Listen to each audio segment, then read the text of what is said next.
সকলকে স্বাগত। মনের কথা এই সময় বিষয় পাগলা গাছ। এইটি দেখছেন পাগলা গাছ সম্বন্ধে বলবো।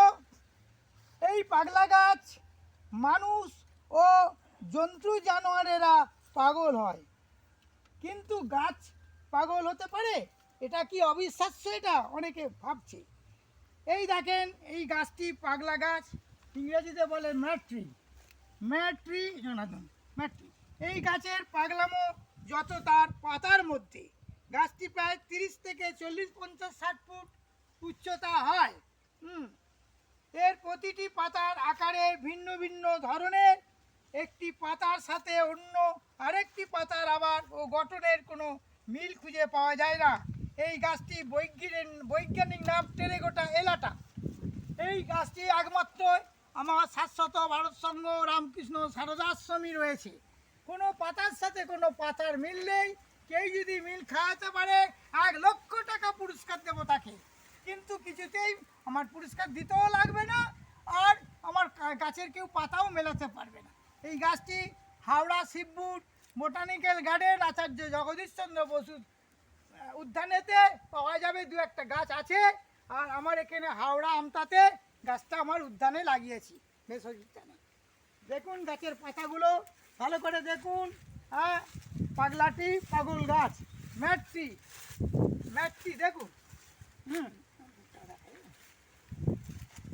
প্রত্যেকটি পাতা দেখে নিন, কোনো বিভিন্ন ধরনের পাতার আকৃতি। এইরকম আকৃতি মনে হবে একই, না, কোনোটার কোনো সাথে মিল নেই।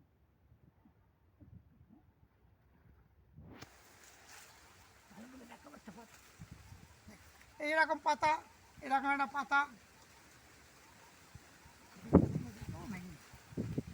দেখুন। এত বড় গাছ, বিভিন্ন ধরনের পাতা আকৃতি। এই যে টেরেকোটা আমাদের দেখবেন গ্রাম বাংলা বিভিন্ন পুরা যে কীর্তি মন্দির এগুলো আছে, পুরনো মন্দির টেরেকোটা মন্দির বলা হয়। বিভিন্ন ধরনের মাটির কার্য আছে, এই জন্য গাছটার পাতাটা আছে। একে আর একটা জাত আছে স্পিসিস, সেটাকে বুদ্ধ নারকেল বলা হয়। তার পাতা একই রকম দেখতে, সেটা হচ্ছে মাদার প্ল্যান্ট বলা হয়। সেই গাছ থেকে এই গাছটা তৈরি হয়েছে, বীজ থেকে। আচ্ছা, মুখটা দেখা,